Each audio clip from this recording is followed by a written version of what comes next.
Hello traders, you are welcome back to the Forex Geek channel. In this video, I'm going to be showing you how to use the Fire Rider indicator for MT4.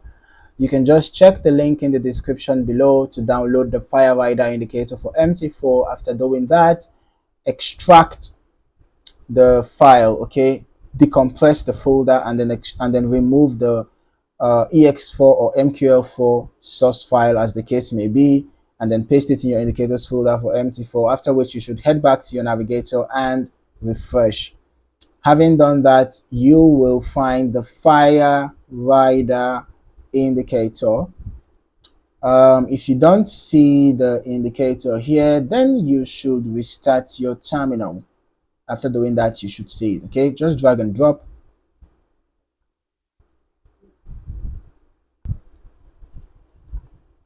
So the Fire Rider indicator, as we can see from this image, it displays arrows, downward arrow and upward arrow. Okay, the downward red arrow shows you sell signals.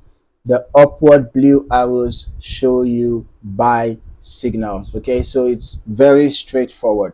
But I'm going to recommend using the indicator in a trending market. And then if you are in a bullish trend, you should look for buy opportunities.